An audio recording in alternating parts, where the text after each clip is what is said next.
What is up, guys? VayHoz here, and today I'm going to be showing you how to sidechain in electronic dance music. Okay, so I'm just going to give you a audio preview of what that sounds like, but first I'm going to explain what it is. So sidechaining is when you duck a bunch of instruments to make space for the kick and snare, or the drums. Okay, and here's a audio preview right here.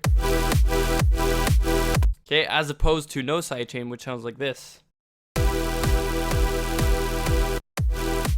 Okay, so this is like really useful to have. Every song has it basically at this point. Okay, and this used to be done using compressors and stuff like that, but we're not going to get into any of that.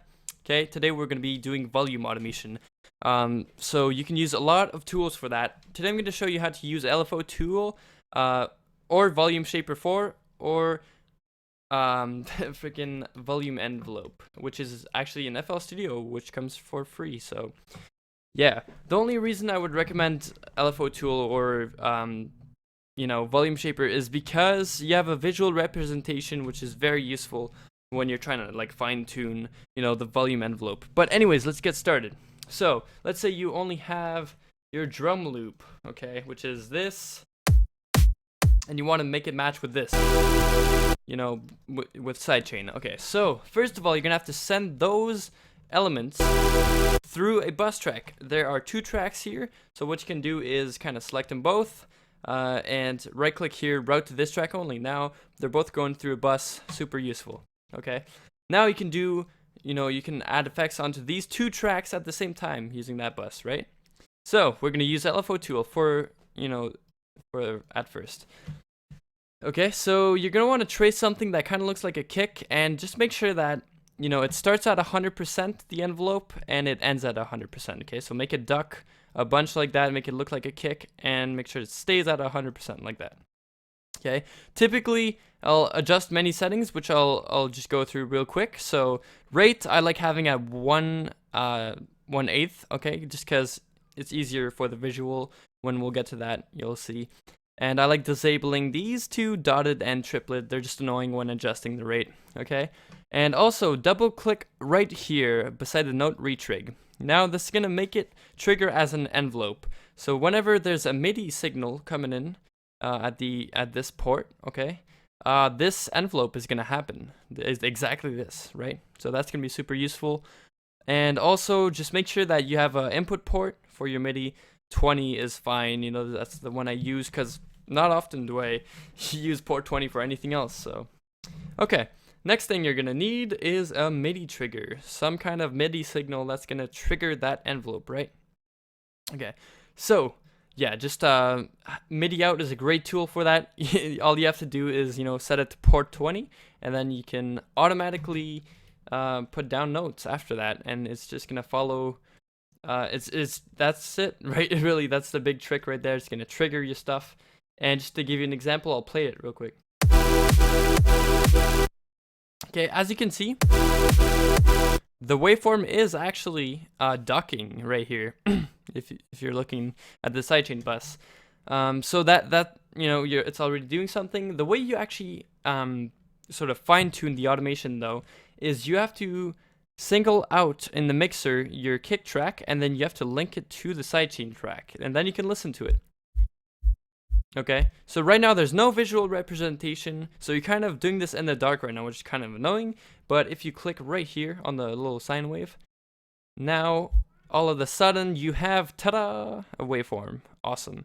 So now you can kind of shape it more accurately. Sometimes FL Studio will create an offset, and luckily the offset is a delay that is after the fact.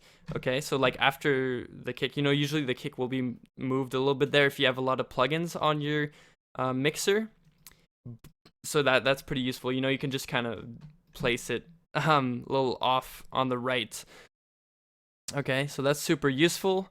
But yeah, kind of try to fine tune it a little bit. And yeah, basically make it end wherever you want. This is totally up to you how you sidechain, what sound you want with that. Okay, but basically once you have that sort of fine tune, you can shove the kick back in the master track and you listen to it. Now there's a lot of space for the kick and the snare and whatever. You can also just adjust it by ear You should probably actually, but this is quite nice actually. It's an effect that I like. So anyways, things you might not want to put through the sidechain is like hats and stuff like that. Usually I sidechain mainly the basses and all that stuff, because it's hard to mix drums and stuff with basses without sidechain. So yeah, that was for LFOTool. So that's how you do that. Now for volume shaper, let's create, use a preset, I guess, or whatever, this line right here. So once again, make sure it's at 100% at the start, and kind of drag it like that in the shape of a kick, somewhat. Okay, and the thing that's annoying with this one is that sometimes like on my Mac, I think with Ableton it gives me problems with like dragging points, and it's a bit annoying, which LFOTool does not do actually. And yeah, you have to really drag points over and over again sometimes to get that exact shape, right? So, but it's same concept, you can just drag, and it's very simple to do. One thing, it's already set up right now, but you have to have the input port at 20 in this case, and you have to make it beat one shot right here and then 1/4. I also do 1/8, which is nice, for more accuracy. So once again, you can kind of link the kick in there, just listen to it, and then you just fine tune it basically to whatever you like. So this is good, I guess. Perfect. Okay, now we'll listen to it. So that's volume shaper does a fine job when it works. So yeah, there you go. And okay, finally we will cover Fruity envelope controller. Okay, this one is a little bit more tricky because no visual once again.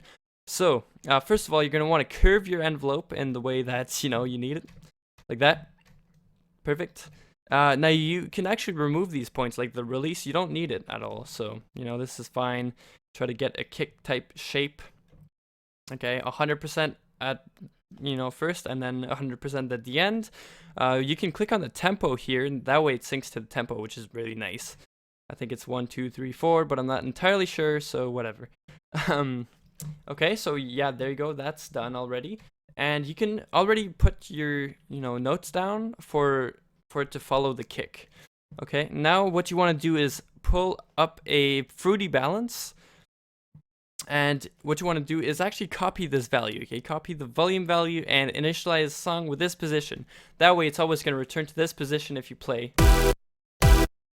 Very handy. Okay, next thing is you want to link to controller and Articulator 1, because that's the one we edited, and that's, So yeah, right now it's kind of bad, I guess, because it's a very long envelope for, yeah. But you can always, make it,